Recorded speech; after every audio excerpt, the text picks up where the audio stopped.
Okay. And just like last week, we can ease into it. Okay. All right, well, let me start by praying, and we will get going.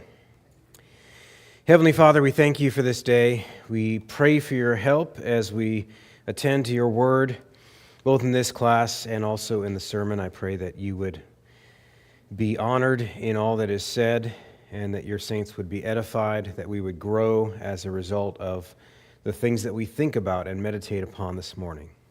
So I ask for your help now to do that, and I pray this in Jesus' name. Amen. Okay, so last week you'll notice I called it Introducing the Covenant of Works. Now I'm calling this one Unpacking the Covenant of Works. So just 2 weeks in the Covenant of Works, we will go from I don't want to call it the shallow end, but last week was more straightforward in the text. The pictures that were there were illustrating the simple text of Genesis 2, 16 and 17. And we brought in other verses. I hinted that we'll look at Romans 5 more clearly today, which we will. So we're going deeper into the deep end of the pool with a series of 4, they shouldn't be paradoxes. They shouldn't be, the whole point here is that they should not be opposed to each other. However, in the last, some of these people have always pit against each other. Like the first one, grace versus works, in that sense, because the Bible does. But how does the Bible do it? So the question is grace versus law. Is grace versus law? Is grace opposed to law? No, in fact, one Puritan or some author about the Puritans wrote a book called The Grace of Law. And I think he had this in mind. Adam's arrangement was gracious and legal. But don't worry, that's not going to confuse you. It shouldn't confuse you about the distinction between the two covenants, covenant of works, covenant of grace. Because there's something about them that is very much characterized by that. So we want to keep them distinct for that. However, we don't want to divorce them. Secondly, Adam's objectives were natural and covenantal. That's more of a 20th century thing. Not that nobody did it before the 20th century, but really in the 20th century, which we'll go into who did this and why at that point. Third, Adam's ability was perfect and extrinsic. And that's the clue, the fact that Adam's ability was something outside of himself, not something inside of himself, is why his ability could immediately become inability. And it's going to solve some deep mysteries for us to some extent. It's not going to make all mystery go away. But then we'll look at Adam's sin came to us both in terms of generation and imputation. In other words, our nature was affected and our legal status was affected. And people have always had a problem with that. And that's more of an Arminian thing. It's a man-centered thing, is denying what's called the imputation of Adam's guilt. It says, oh no, I believe he imputed, his sin was imputed to us. And by that, they just mean it was transferred to us by nature in some way. But impute, now you're talking about a legal thing. And that's not fair. That'll be ultimately the objection there. Okay, so I hope to get to that. So let me get to these other ones first. Gracious and legal. What am I talking about? Simple picture. The whole thing is by grace. There's law in there. But then it'll be by law. No, what's your it? What it are you talking about? It is 100% of God's grace. Of course, that creates an opposite problem. Wait, but this isn't the covenant of grace. So you got two equal and opposite ditches that might be tearing one from the other here. So let's get into it. Beeke and Jones, in their book, A Puritan Theology, I quoted from it before. I'll probably quote from it a lot today. They point out that most 17th century Reformed theologians understood grace in a more general sense than simply equating it with redemptive favor. What did you just hear? Did you just hear him say, those Puritans back there understood grace only in a general sense, not in a redemptive sense? That's not what they said. They said, in addition, they understood grace in a more general sense than simply, or than only, or than exclusively equating it with redemptive favor. In other words, the Bible could mean one or the other depending on the context. So these 17th century Reformed The Westminster divines, the ones that were so busy being architects of covenant theology, they understood grace also, not exclusively, also in this more general sense. What do you mean? Well, they continue. Primarily, grace refers to God's free favor to his creatures and the blessings he gives to them. Free. Free, meaning you can't earn it. You didn't cause it. Okay, let's keep going here. In the covenant of works, Adam received the grace of benevolence. In the covenant of grace, he receives the grace of mercy. What are they getting at? They're defining grace, as Charles Spurgeon famously did, as God's unmerited favor. Let's make it even simpler. Good stuff from God that you don't deserve. Do you have to have fallen into sin already for that to be the case? No. Because Adam, by virtue of being a creature, did not deserve anything good from God. Think about it. When you're a nothing, do you deserve something? No, because a nothing has nothing. How can a nothing have a something? A thing has to be for it to be any particular thing. And one of the things you can't have when you're nothing is merit. Deserving. I have this coming. You have nothing. There is no you. Who am I talking to? There's no one there because it's nothing. And a nothing can't have a something. This is pretty basic when you think about it, but I think sometimes we think only in terms, and this is going to be a big problem with a couple of the points today, and one of the reasons why this shows up in the 20th century. Because for whatever reason, redemptive grace in salvation starts to turn this whole thing inside out in the name of taking salvation seriously, which we should. Okay? Roberts, I've quoted him a couple times, in his book on God's covenants, he gives two reasons to establish this fact, that there is an overarching initial grace first that you have to consider. He says, first, God, the creator of Adam and all things, has an absolute supremacy over all, and as absolute a liberty to dispose, as he will, of all.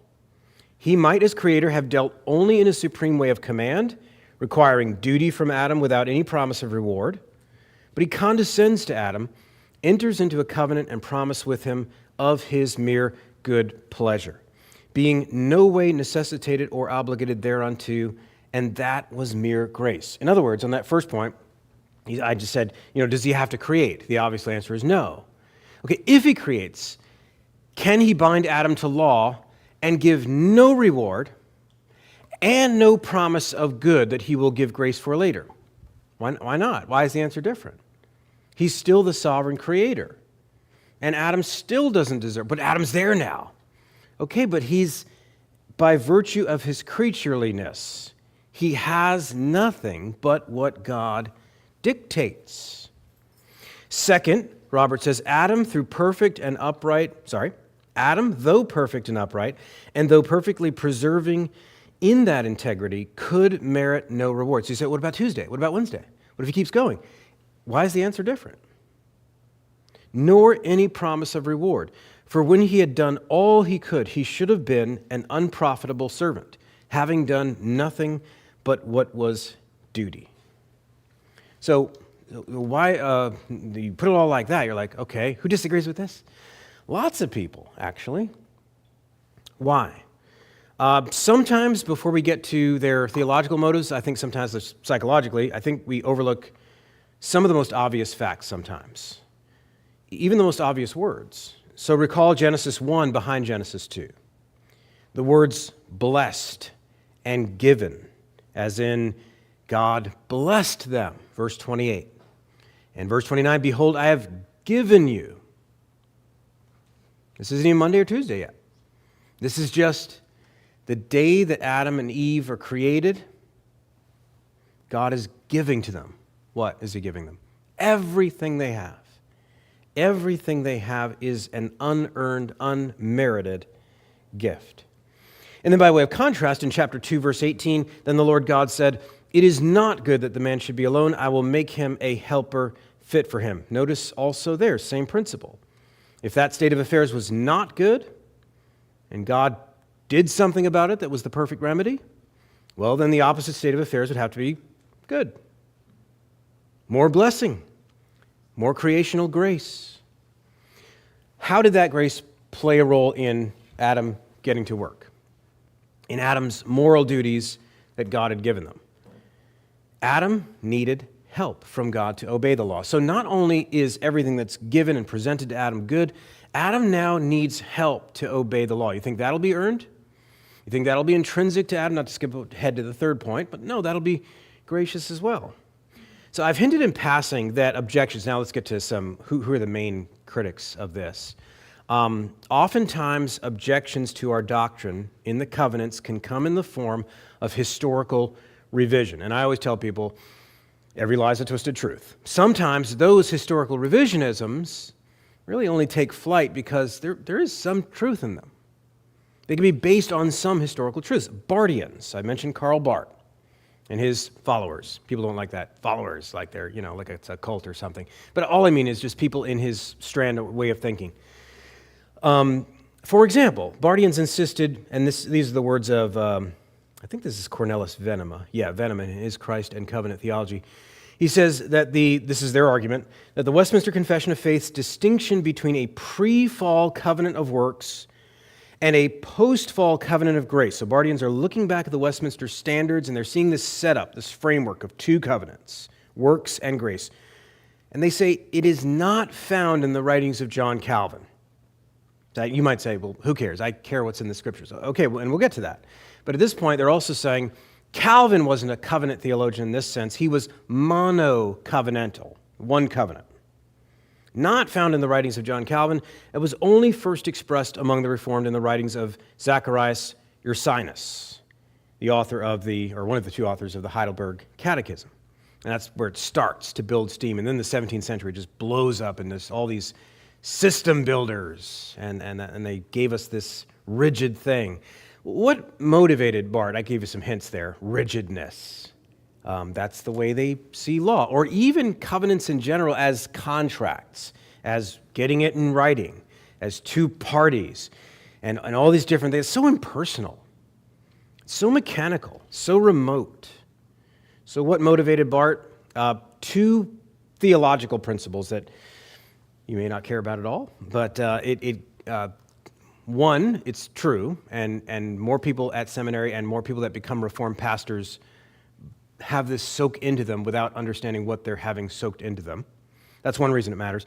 Secondly, some of these reasons parallel the reasons of Van Tillianism, going against the nature of things.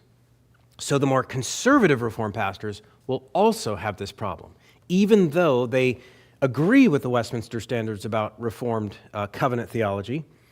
They have less of a reason to do so, and it'll start to create cracks in their system. And that matters. So what are these two principles that are behind Barth looking back at this and saying this? In the first place, Barth insisted there can be no revelation of God back behind Christ. So when you talk about a natural truth about God revealing himself in nature, Barth would say no. So he's got to do all kinds of acrobatics with Romans 1:20 and passages like that. But there can't be that because everything is Christ. And sounds very pious, sounds very Christ-centered. Also, second assumption, there can't be any static as opposed to dynamic. Static meaning impersonal, abstract idea of God in which his being in eternity determines how he acts down here. Just to be free and sovereign to act down here as he wants. That second part sounds like us. First part, why did he pit those against each other? Well, one reason was his first assumption. See, you're using logic and a bunch of natural things to get God into a straitjacket in eternity and say that he must be impassible, he must be immutable, he must be in aseity, that we use that word for that. He must be simple, not composed of parts, and so on and so on and so on. But God is free to be who he is in the biblical text. You ever heard any of this stuff? It's, for some reason, very alluring to people. Long story short, he must relate creation and covenant to each other in a way that maintains these two principles and values. And so the creation, Barth said, is the external basis for the covenant. It's the stage of it. It's the scaffolding. And the covenant is the internal basis of the creation. So that's what I said by inside out. He looks back through Christ, back into the garden, and really back into all things outside the church, outside the Word. And he turns it inside out by saying, no, you can't find God outside of Christ. Again, I could think of lots of passages in the New Testament that seem to say that. But in doing so, he makes the creation the mere stage of the covenant. And so what's really going on here is a personal relationship that a free and sovereign and gracious God made with all mankind. That's one covenant. He continues on this idea that covenant is the point here. Creation is just the stage. If creation, he says this, I skipped one. He says, thus the covenant is the goal of creation, and creation is the way to the covenant. It's just the path, the way, the road, etc. Or elsewhere he says, if creation takes precedence historically, yes, it came first, the covenant does so in substance. So that greater internal substance, that driving force, is the love of God, so that it's not enough that creation or nature or morality or works have a gracious element. That's not good enough for Barth. You can't have any objective sense of God's world, any objective nature, any objective script that God wrote to mankind outside of Christ, or not only in God's world, but in man's thoughts. Those, if you're going to talk about it all, it can only be a trellis in relationship to the vine. And the vine is God's free acts of salvation and his love for mankind. And if the trellis no longer supports the growth of that gospel vine, and so much for the nature of those things. So this is mono-covenantal. And Barth says this is the way Calvin thought. Calvin didn't go far enough, and this is what people do when they start doing historical revision.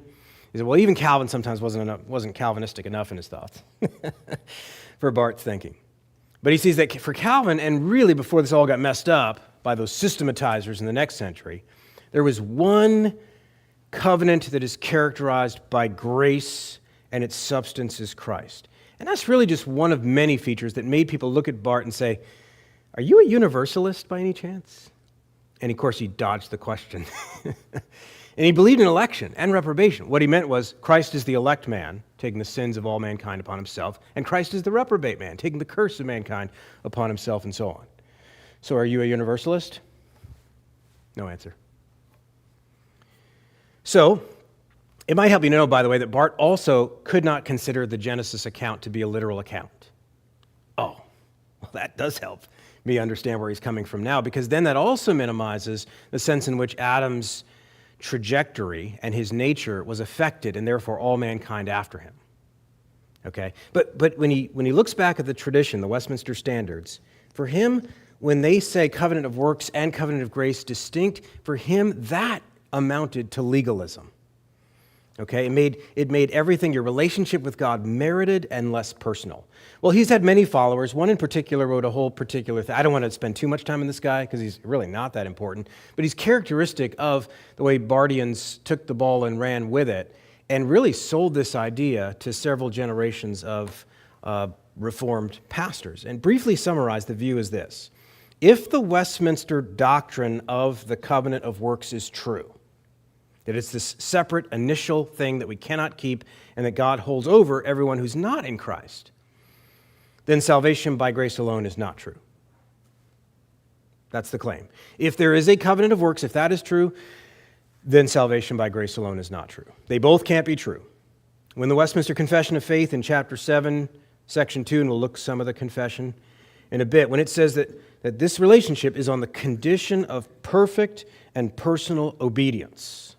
Adam was under this condition, therefore all of his posterity, perfect and personal obedience. For them, that implies merit. The conditionality of the Mosaic covenant is read back into Eden by the Reformed tradition. That's the claim. Like, for example, Leviticus 18:5, if a person does them, he shall live by them. And then we read that back into the Garden of Eden and created this covenant of works.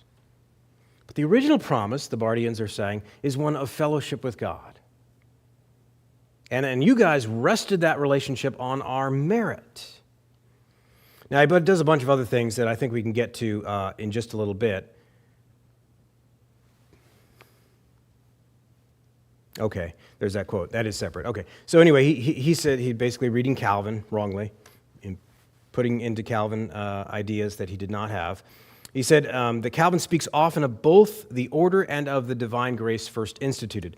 The part given to man is reflexive of grace. From the start, Calvin transcends the concept of order as primarily moral and legal and places this under the higher order of grace. What is paramount is that God is gracious and requires acknowledgement of his grace. That would be the better way to read him if you meant what I have in this picture. Grace is preeminent in the fact that everything, including law, is gracious. It is a good thing that you don't deserve to hear God saying, do this and live, don't do this and die. That's a good thing. And that's grace. If that's what you mean, that'd be great, but it's not what they mean.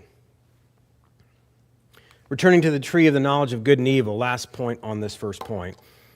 These authors talked about, forget about Bart, we're just coming back to grace and law going together, about those trees again. Remember, I mentioned them last week. And remember, the dominant view was that they are symbolic and sacramental. But there are alternatives we can rule out. Here are three that have come up. In the first place, we can rule out that there was some inherent quality to the tree. Some inherent quality. So I think we get by now, well, it doesn't even mention apple. So it's not something in the apple, and it's not something in the physical stuff at all, really. As if these qualities in God or even in man depends upon some lower source that goes into soil and stuff like that. That's pretty ridiculous, I think. In second place, we can rule out that this tree would cause Adam and Eve to know things in a better way. And certainly their eyes were opened, but I think you read the text and realize they didn't like what they see. In fact, they saw themselves in a way they didn't want to see themselves. That's why they got the fig leaves. Okay, so we can rule out that this makes them see things in a better way. In fact, that was part of the devil's lie. God knows you're going to see things in a better way. So that's not the truth of the tree. And plus, they were already reasonable beings. They were already moral beings. They didn't become reasonable and moral beings by eating the fruit. Thirdly, maybe a little bit closer and respectable, there is a connection between the serpent's use of the words in chapter 3, verse 5, at the core of his temptation. But as I always say, a lie is a twisted truth. But don't reverse that and make the truth a straightened lie. In other words, don't go to chapter 3, verse 5 and say, okay, we can know what God meant by the tree of the knowledge of good and evil because Satan said this. Okay, Satan twisted what God said, but you don't want to start your definition. So there would be clues there, but don't build your definition of God's truth on Satan's lie. That's not why Satan's lie is recorded for us. Instead, Roberts adds to that. He says, can we probably imagine that God would denominate this tree of knowledge from the devil's impudent lie in the serpent? Right? So as if almost like God knew what the devil was going to say and said, or what he was thinking, and said, well, I'm going to call this tree that to keep them from that. No. The point of considering this tree here is to show the legal character. It is that, remember, that positive law. Remember, positive doesn't just mean arbitrary in the modern sense of no reason, random, meaningless. Rather, by God's kind and good will, there is a boundary being placed between creaturely good, so there's a boundary here between creaturely good and what belongs to the Creator only. It's a good thing to be a creature, if you're a creature. And if you're a creature, it is a good and kind thing to be told that you are a creature, that you are not God. That is a kind thing. It's a good thing for parents to tell their kids that you are not God. We actually need help with that today and every day. But that's what makes it law. Okay, so it's difficult to explain this element of the account as anything but a thing that is forbidden. It's linked to a threat of punishment. It's executed for the same reason. So this is a law which corresponds to disobedience, and it's intelligible. It's a command. And that all implies personal relationship. Contrary to what the Bardians thought, law, being rational and kind in keeping us from bad, is personal relationship. Law is not impersonal. It implies personal relationship. It presupposes personal relationship. Now, Reformed theologians go beyond this, and they say that this period of time, however it lasted, that Adam was in was called, they use the word probationary. In other words, that Adam was being tested. As always, the test is not for God. God knows exactly what Adam's going to do. Think of a testing more like pulling a sword up, making a sword battle ready by that fire that forges it and takes out all the dross and all that stuff. That kind of a test. Okay, but they use the word probationary to describe that period of time from the command to the disobedience of that command. Okay, so a couple other Westminster divines that comment on this. Anthony Burgess, for example. He was during the Westminster Assembly, and one of the best thinkers during that era.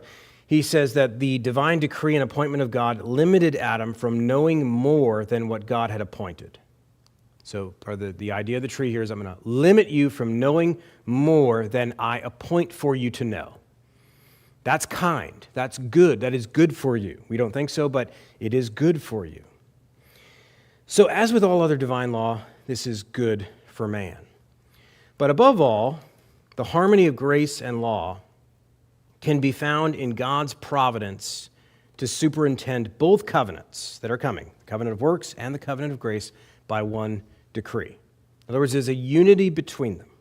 Samuel Rutherford, another person of that era, summarized the teaching that God's threat in the garden was actually partly legal and partly evangelical, insofar as the threatening of death was executed upon Christ, which spared his elect from the second death, but not from the first death. Here are the two deaths in view. Remember Revelation 20. The second death refers to the eternal death in hell. And so what Rutherford is saying is that the two covenants are united. They're distinct. But in God's decree, there are certain things about them that you want to keep related to each other. And certainly the necessity of death and the ultimate death for having transgressed and trashed the ultimate life. And so either you're going to pay that in the covenant of works, or someone else is going to pay that for you in the covenant of grace. But notice that in God's mind, all of this goes together. Even this opens up particular grace to Adam and Eve by the end of Genesis 3, which I'll get to next week. But let's get to the second point really quickly. Adam's objectives were natural and covenant. So what do I mean by objectives? Why am I using that word here? I mean it in the broader sense than just what you're looking at in chapter 2, verse, don't do this, or you'll die. I mean it in the broader sense of Adam in creation. So think of objectives. There is an end. That word teleological in theological writing and thinking, something made with a purpose, with a particular design. And so Adam's objectives here, I mean it broader than simply just the sentence in chapter 2, verse 16 and 17. And you can get more by reading, and that's why I say chapter 1, you have to remember that in your covenant theology as a broader foundation and framework for the positive law commands of chapter 2, verse 16 and 17. So it has the first cause in view, God creating things this way. It also has the final cause in view, God's purposes for Adam. Why did God make Adam? Why did he call him an image of God? And then you could ask, well, why did he command him this particular thing? I bet it's all connected. And a lot of times we want to, past 100 years for sure, more and more people want to pull these things apart, separate them. One of these is just about salvation and Jesus in your heart and your escape from this world. The other one is about how the world works and how you fit in it. And if I'm talking about one, then I must be from a different worldview than the other. And that's what you get today. So what am I talking about here? I'm talking about all of the objects, not just in Adam, his nature, but all of the objects, intellectual and moral, that make Adam the actor that he was meant to be and make the stage that he's on what it was meant to be, with all its props, all of its scenes, all the other characters in the play. So that's what I mean by objectives. I mean everything Adam was to be doing in relation to everything else, and ultimately all unto God. Shortly summarizing the point that we read from Francis Roberts last time, remember Roberts equated the covenant of works to the moral law. I mean, he so closely associated them with each other that he said the covenant of works, namely this moral law, or maybe he said it vice versa. And he wasn't saying that's all there is to it. He's just saying that's at the heart of it. Beeke and Jones write this. Is there a quote there? Yeah. He said the moral law possessed primary significance in the covenant of works. Since Adam was created in God's image, the law of God was written on his heart. Part of the problem here, I need to remind us, what is moral law? Because we haven't got to Moses yet, right? We haven't got to Sinai. Moral law, as distinguished from ceremonial and the civil law of Israel, but especially from the ceremonial law. Moral law is that aspect of the law and those commandments that are rooted in the permanent nature of things. They regard Adam as image of God shaped, not Adam as Israelite priest of God shaped. So the ceremonial law is the ceremony that Israel, as a nation of priests, was participating in to be a type of Christ. That was meant to be terminated on Christ. When the fulfillment comes, the shadow goes away. That's the language that Hebrews uses to talk about the ceremonial law. Hebrews 7:12, when there's a change in the law, there's a change in the priesthood, or vice versa. Point is, that's a verse that talks about the ceremonial law being changeable because of Christ. The moral law is not changeable because it regards the way that God made man in relation to himself, first table of the law, and in relation to other men, second table of the law. So when we're talking about the moral law, you say, well, but wasn't that at Sinai? Yeah, but human beings were human beings before Sinai. So that's what's meant by moral law. One member of the Westminster Assembly, another one, John Lightfoot, put it in this way. He said, Adam heard as much in the garden as Israel did at Sinai, but only in fewer words and without thunder. It's an interesting way to put it. I don't think he's trying to claim, I know the amount of words, because they're not in the text itself, that he heard there. And in Exodus 20, there's X amount of words, and I don't think that's his point. He's not being literalistic there. He's saying the substance of what Israel got in Sinai, with respect to the moral law, not the ceremonial, is the nature of what Adam. Now, then there's debates about, did Adam hear that communicated directly? Was it etched on his heart? And I'm going to show you in a second that you have to say it was etched on his heart. Whether he, in addition to that, heard direct commands from God, nobody can prove, because it's not in the text. But the fact that this implies the whole substance of the Ten Commandments, the first and the second table, is very relevant for the state of man in the garden. But that brings nature and covenant together.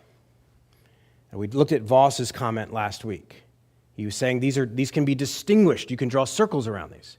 But we're not saying, and you can't say, and some did say. So one particular main covenant theologian in the 17th century, Johannes Coxius, who basically separated them. And you could say, well, temporally, man was in nature, and then at some point, 5 minutes later, 3 weeks, something like that, maybe 1 moment later, then he's under covenant. I think what the majority of Reformed theologians would say is that there was never a point where Adam was not under covenant, so that Adam was, but on the other hand, there was never a point where Adam was not in nature, with an objective nature. So don't go to either extreme. Adam is a covenantal and natural being in a covenantal and natural world. And the moment you separate those, you start developing a different worldview, a fundamentally different view into the Bible and everything else. One other Puritan from that time, Thomas Goodwin, described the original power of the law of nature being more than simply a set of moral obligations. So here's another dichotomy. I'm talking about nature objectively, the nature of things as God created it, even in Adam. Now, Goodwin's going to talk about another Reformed concern, which is his natural capacities, a subjective meaning of nature, how his nature is performing at achieving those objectives and ends. What happened in the 20th century is that Reformed theologians were always able to distinguish those things, objective nature, the way things are, because they were just better thinkers back then. They studied philosophy. They didn't go to American public schools in the 20th century. And then the subjective nature, the natural way that, well, how's Adam living up to it? How's his nature? The two uses of the word nature. 20th century, can't think on that level. Natural, what is that? Who cares about that? Adam's nature, he can't do it. That's nice, and I agree with you, but that's actually not what we're talking about here. So we want to distinguish between these two things without divorcing them. Very, very important. So Goodwin talks about this, that this nature in Adam included a nature to love, a nature to do. This, Goodwin says, required that God himself should become their object, human beings' object, and so to give man a power to know and delight in him. So prior to the fall, Adam was inclined by God to wholly approve of that moral law. Not just have it in front of him, not just have it written on his heart, but he knew it and he loved it. After the fall, Adam had inclined his own heart differently. And in fact, he poisoned his own heart with a distaste for that moral law. So think of Ecclesiastes 7:22, or is it 29? It's one of those two verses, where it says that God made man upright, but he has gone after many ways. So the language of upright refers to that our next point, perfection. But then there's this bent inclination away from God's law in our inner man.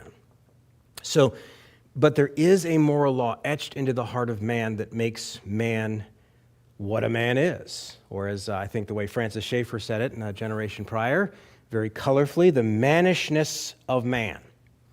In other words, man, part of him being made the image of God, is that he is a rational being. Aristotle's at least right about that. He's the rational animal. He has an animal nature, but he has reason. And with reason has a will and so forth. He's not to act like an animal. He is to act like a human being. But in addition to that, and the Westminster Divines get the language from Ephesians 4, and we'll talk about it later, of this knowledge, righteousness, and holiness, but they also use an expression, original righteousness, to talk about his standing with God and his communion with God. The image of God has all of that and more, but these are two very central, important parts of what are meant by the image of God. And so that when the Reformed talk about the loss of the image of God in Adam's sin, they mean this, that covenantal, that relationship with God, that spiritual nature that they have to be and to do subjectively, their subjective nature. They did not mean the essential image of God. And all the Reformed theologians, and they would use different words for this. I mentioned Voss's particular labels for it last time. But the moral law shaping of man is retained. And let's put it one more simple way. When you get over here, let's not treat this as a timeline, Genesis 3 and onward. When you get over here and the apple's bitten, and everything that happens is cursed and so on, the good man becomes a bad man. But the man does not become a non-man. You see the difference? The good man becomes a bad man. But the man does not become a non-man. And somebody might say, well, can't his bad manishness get so bad that he becomes what Lewis called that character Weston in Perelandra, the unman? And Romans 1 talks about, he paints a picture of mankind that's so bad, he's barely recognizable from an animal. I know we use that expression that so-and-so is acting like an animal. It would be more appropriate, actually, to say that they're acting more like a demon. Because animals aren't judged for that, not being in a covenant with God in that same way. Okay, so there's some things to think about of distinguishing these things without divorcing these things. But moral law shaping belongs to the very nature of man as man. That doesn't go away. Romans 2:14 and 15 demonstrates this very well, as Paul's words about the Gentiles obviously refers to the post-lapsarian situation. In other words, after the fall, he mentions the Gentiles who do not have the law, namely the law of Moses, have that law written on their hearts. And so, very important stuff there. I won't go too deeply into the details, but I will just say that. So that you have Bart on the extreme left, where you have this monocovenantal idea because nature bad, nature bad, nature bad. Thinking about God through those lenses as logical and metaphysical, that's bad. I don't want to think about that. So you can't get to God back behind Christ in any sense. Therefore, there's one covenant. It's all of love and grace and so on. The Van Tillians, not on the left, a more conservative view in the Reformed world in the last 80 to 100 years, same starting point. Now, blessedly, oftentimes we believe better than we believe at the foundations. We believe in the first and the second floor better than we believe at the foundations. Nevertheless, if the foundations are shaken, you've got yourself a problem. And it does affect the rest of your theology. Okay, so we want to keep these things together. Should be recalled that the Westminster Confession, again, thinks this way. The relationship between moral law and that natural continuity transcends the pre- and the post-lapsarian state. There's something about Adam being a moral being under law on this stage with these props and this script and fellow actors that did not change with Eden. You're still obligated. But Matt, he can't. By the way, super ironic that those that want to defend and protect the integrity of Calvinism, and in this particular case it's to defend the doctrine of total depravity, and their argument is, no, you can't speak about a nature that continues on after the garden because man can't. I remember a guy who said that. His name was Pelagius. He said, if I ought, then I can. In other words, you can't talk about an obligation to God and a nature of things that you are duty-bound to observe because we can't. We can't. That's not the basis of God's law. That's not the basis of your obligation. The basis of God's law is His own holiness and righteousness and what it says about Him. So, the Westminster Confession treats it in this way. And again, those are my italics. I put those italics there for stress, for a reason. But these are just the first two sections of chapter 19. It says, God gave to Adam a law as a covenant of works, by which He bound him and all his posterity. Keep that for a couple of our last points. And all his posterity to personal, entire, exact, and perpetual obedience. Unless he can't. No, he doesn't say that. Promised life upon the fulfilling, and threatened death upon the breach of it, and endued him with power and ability to keep it. See, yeah, he endued him with power and ability. You're changing the subject. They're both true.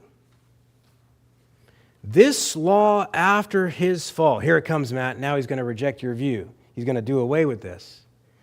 This law after the fall continued to be a perfect rule of righteousness, and as such was delivered by God upon Mount Sinai in 10 commandments. Just for Israel, though. And written in 2 tables, the first 4 commandments containing our duty towards God. Who's our? You're an Englishman at the Westminster Assembly. I thought it was just for Moses and the Israelites. Containing our duty towards God, and the other 6, our duty to man. This is the nature of things. This is what God requires of all mankind as mankind. Okay, so this last part of this is third point here. This reflects the view of Roberts, who I'm probably quoting more than anybody. Adam was created for the covenant. That is, a covenantal relationship was an additional development, and we've seen that, but that is also a particular nature. One more way to say it. I didn't quote him up here, but I have these new things here. I wrote that there. Another guy, same generation, Edward Fisher, he's one of the Westminster Divines, or at least a contemporary of them. He argued that the moral law and the natural law was the matter of the covenant of works. So the way that Adam is perpetually, therefore the way that you are. You say, but I can't.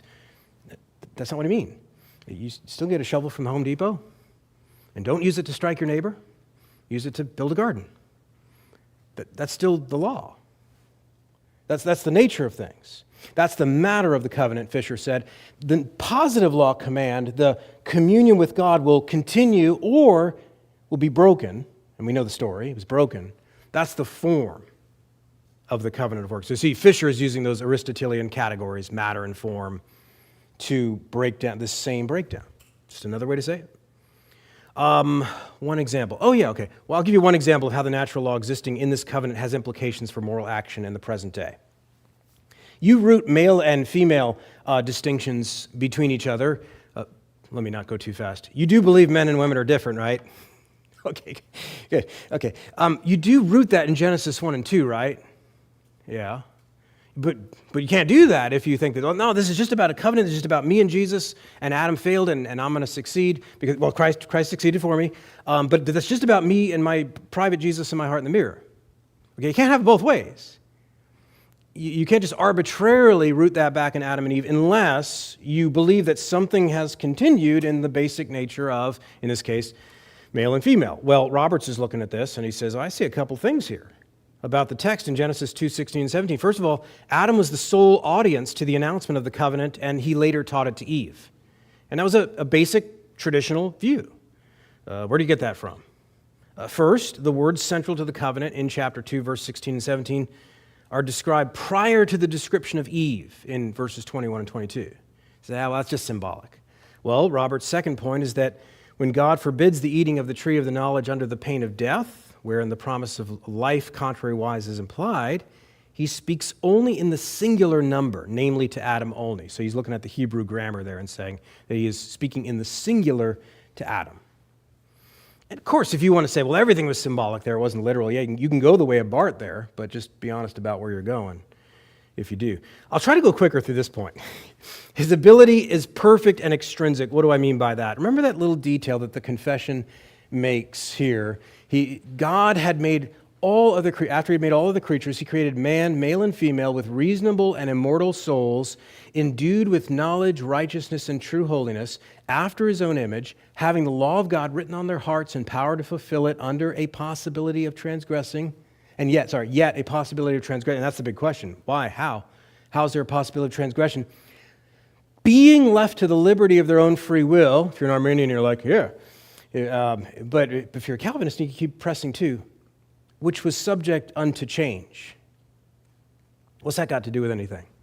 That's the whole thing. That's the whole thing. What whole thing? Fast forward to where I really want to get to. Roberts is a good example of someone who stands very much in the Augustinian tradition of explaining the origin of evil.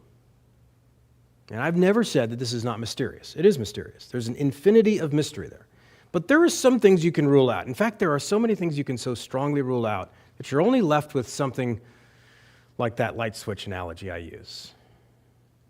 And I won't read Augustine on it again. I'll read Roberts. Because what Roberts does is oh yeah, look at that guy. Now, he's not a light switch. But if I turn him off, you say, oh, God can't do that, what you're about to describe, Matt. You do it every day when you turn a light switch on and off. And there's lots of mystery there. Explaining what light is. Is it a wave? Is it a particle? There's mystery. But every day when you turn the light switch off, do you cause the darkness in the room? Yes. When you turn it on, do you cause the light in the room? Yes. So you create light. You don't create it, let there be light create, but you create some positive, what you caused is a positive energy, right? Yeah. And then when you turn it back to off, you caused a positive substance called, you had a box of darkness that spilled out on the floor. No. Okay, so what's different? The answer is being. And Augustine understood this, and those that kind of were in that classical tradition had a framework for explaining this. And that's why the Westminster Divines use and hone in on the phrase changeable or mutable. That is why God can cause all things, including all evil, without ever creating a speck of evil. What's important here, when we say God's not the author of evil, that's true and that's important. What do you mean? Do you mean dualism, like there's two gods? Oh, of course not. Okay, well, that was what Augustine was dealing with in his anti-Manichaean writings when he wrote about this, because they were dualists. They believed yin and yang. Light and darkness were two equal and opposite forces. So you got to have a better explanation than that, and this is. Namely, that God can let go. And Adam, being created ex nihilo, has nowhere to go but ad nihilo. And it's kind of like one of those old dimmers in the room. You don't shut it off all at once, you just dim the lights. God can uphold a being in existence less and less and less, and keep it in existence for all eternity in hell. Withdraw some of his operative grace. And all of that's within his decretive will. People misunderstand this. They make a separate circle for it. No, the permissive will of God is inside of his decretive will. It's the off position. It's not God, he's really serious about these things. God does those things. These, he just he's like, I guess I'll let that. No. God switches the switch on every single thing that ever happens. We'll talk about it in the sermon today. Some by the on switch, some by the off switch. And in that way, he causes all things that happen. Isaiah 45:7, I create light and darkness, well-being and calamity. I, the Lord, do all these things. How does he do it without causing evil? The off switch, same way you do every day. I'm pretty sure he can figure it out. And we'll look at some more verses for that. But Romans 8:20 is the key verse about the fall. The creation itself is subject to futility, not by its own will, but by him who subjected it in hope. In hope, who's that? Lucifer? He didn't have any hope. Adam, he didn't have a clue what was going on. God is the one that subjected the creation to futility in hope. Okay, so that's why they use Robert's quote. It's too long at this point because we got to get to the imputation of Adam's sin. But Roberts agreed with Augustine. Okay, so he goes into other things with that. So read that. I give that for your own benefit. Let me get to the last point. This is one other thing that, let's do this. We'll do it from the Westminster first. This is one other thing that people pull apart. Hey, I'm not a Pelagian, I'm a Calvinist. Okay, what do you mean by that? I believe that we're born in sin. Good. Keep going. I believe that we have a sin nature. Keep going. I believe that we're not sinners because we sin because we're sinners. We're sin factories. Can't do anything else. Okay, good. Keep going. What do you mean keep going? I'm not a Pelagian now. Okay. Here's what the Westminster Confession says. Did all mankind fall in Adam's first transgression? Answer. The covenant being made with Adam, not only for himself, but for his posterity, all mankind descending from him by ordinary generation. Yeah, by ordinary generation. We're all sinners now. Sinned in him. What? Sinned in him, being made in this covenant with him. Sinned in him and fell with him and his first transgression.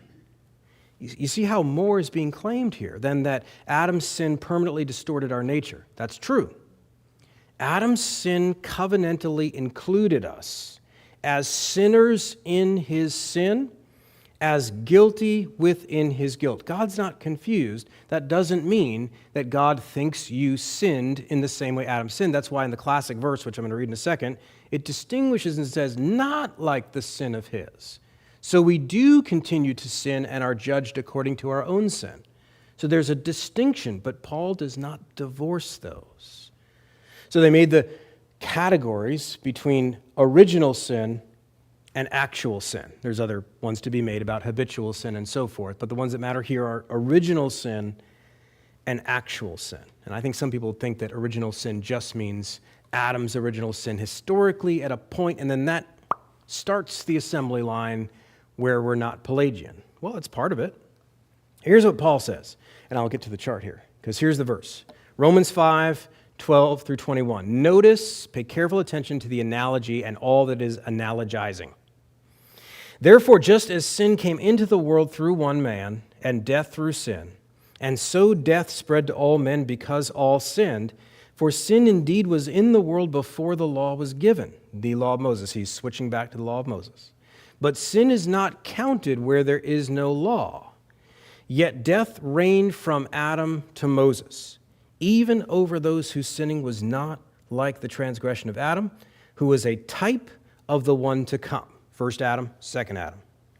But the free gift is not like the trespass. So there's going to be something in Romans 5 that's not like. For if many died through one man's trespass, much more have the grace of God and the free gift by the grace of that one man, Jesus Christ, abounded for many. And the free gift is not like the result of that one man's sin.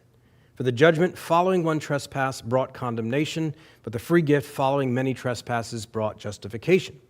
For if, because of one man's trespass, death reigned through that one man, much more will those who receive the abundance of grace and the free gift of righteousness reign in life through the one man, Jesus Christ. And you can read the rest of the passage down to verse 21, and he talks about imputation in particular. But I have to ask, what's the analogy? Is the analogy just about a cause and then the spread of this rot, and then in Christ, a cause and then a spread of the Holy Spirit's good, what Lewis called the good infection? Is that all that's going on? I don't think so. You say, but there's something different there too. There's sort of a much more than. Absolutely, I agree. The grace is much more powerful. That's what's different. But is the relationship different? How do you understand Romans 5 and that analogy between Adam and Christ without a representative principle? That in Adam, and here's the beauty of this. It's an ugly thing that Adam did. But here's the logic of it. You actually can't get away from it even if you ignore what the representative principle is. And let me explain why that is. Actually, let me quote Hodge first, because let's get the word down, then I'll give my little chart. Another argument is that imputation, just like covenant of works, that's not a Bible word. Where's the word imputation? The Greek word logizomai can be translated account, count, reckon, consider. What's impute mean? It's a synonym.